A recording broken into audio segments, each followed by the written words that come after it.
Some days begin with hesitation, not because we don't want to go, but because the sky looks unsure, and somehow so do you. This morning was one of those days. I woke up early, way earlier than Istanbul usually wakes up. Rain tapping gently on my window, and that familiar thought in my head, should I really go? But sometimes the days you doubt the most are the ones you remember forever. I left home, caught the bus at exactly 8:15. The ferry was at 8:30. And for a moment I actually believed I had it all under control until I reached the ferry station at 8:30 sharp and watched the ferry slowly move away from the dock. I stood there, soaked, slightly annoyed, watching my plan literally sail away. Luckily, Istanbul gives you second chances. The next ferry was at 9:15, so I slowed down. I grabbed a simit, walked into the small ferry cafe, ordered a chai, and finally had my first meal of the day. Soon after, I scanned my card and boarded the ferry. Light train, almost no people, because Istanbul never wakes up early. As we slowly left the city, the Bosphorus opened itself up. From the middle of the water, Istanbul doesn't feel chaotic, it feels poetic. Mosques, bridges, silhouettes, all quietly watching us drift away. Our first stop was Kadıköy to pick up passengers from the Asian side. Then began the long journey, almost 2 hours. That somehow felt like 20 minutes. I filmed the rain, I filmed the sea, I filmed myself. Or I tried to. No tripod, a shaky ferry, balancing the camera on random surfaces, hoping it wouldn't slide away. But honestly, imperfection fit the mood perfectly. Storks were flying alongside the ferry, gliding so effortlessly, like they've done this journey 1,000 times before. I suddenly remembered I forgot to bring bread. Feeding storks here is a small ritual, a moment that turns a ferry ride into a memory.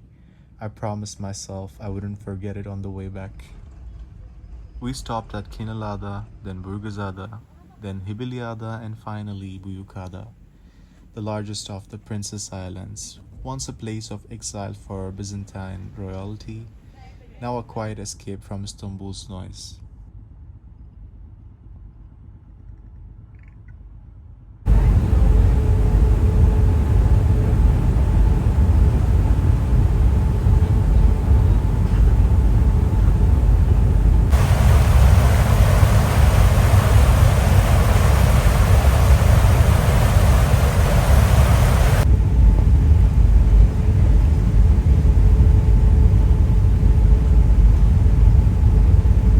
The moment I stepped off the ferry, I felt it. Silence, light rain, empty streets. I mean, this is the kind of place a solo traveler dreams of when you just want to breathe. Pigeons were everywhere, walking freely, fearlessly, as if the island belongs to them. Maybe it does. No cars are allowed on these islands, only bicycles and electric vehicles to keep the air clean and the pace slow.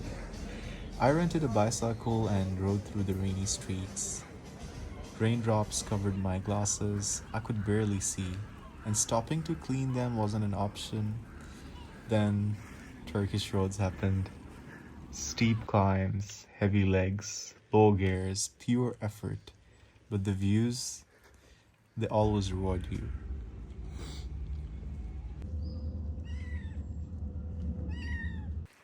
The way back, all downhill, worth every drop of rain.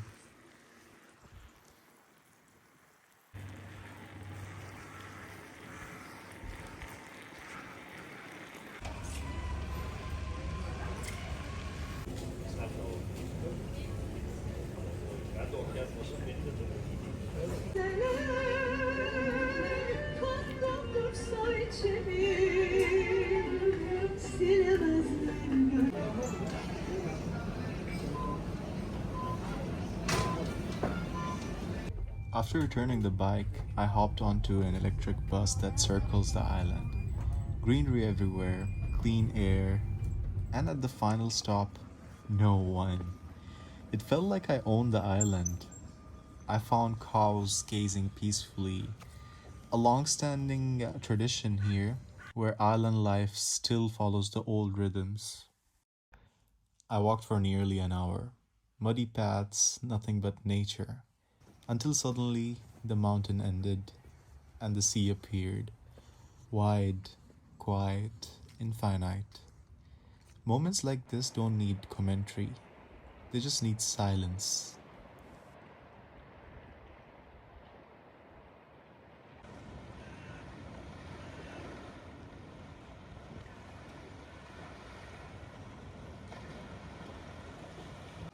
It was time for Dhuhr prayer. I stopped an elderly man on a small tricycle, asking in Turkish where the mosque was. Instead of directions, he offered me a ride. He made space beside him on that tiny seat and drove me all the way there. A stranger, a gesture, a memory I'll never forget. Later, I discovered the Aya Yorgi church at the top of a mountain. What Google Maps didn't tell me was that the location only marked the start of the hike. I almost turned back, but I didn't.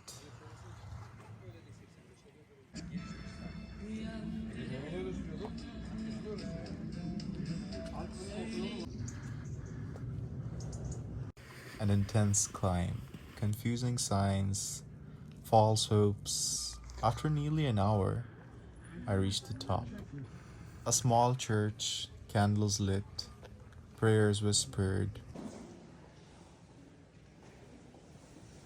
and the view absolutely unreal.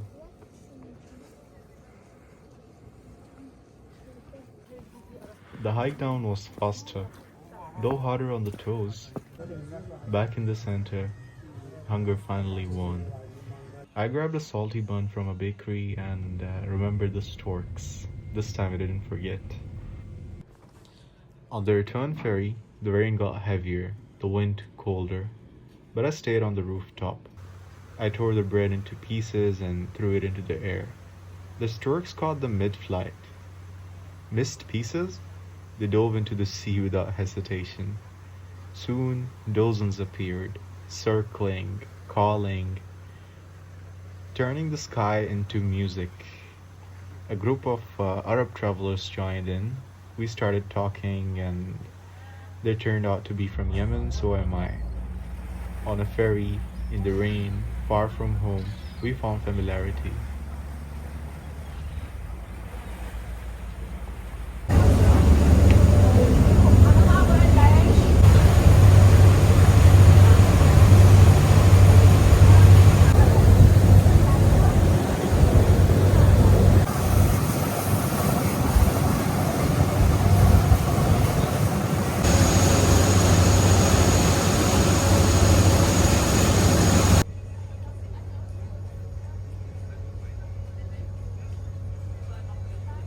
By 5:30, I was back. Istanbul welcomed me with heavy rain and wind, so strong my umbrella folded sideways. Finally took the bus home, tired, soaked, peaceful. Hayat bazen insana durmayı öğretir. Sükûnun içinde, kalbin sesini işitmeyi. Çünkü her yolculuk menziline varmak için değil, bazen sadece insanın kendini varması içindir.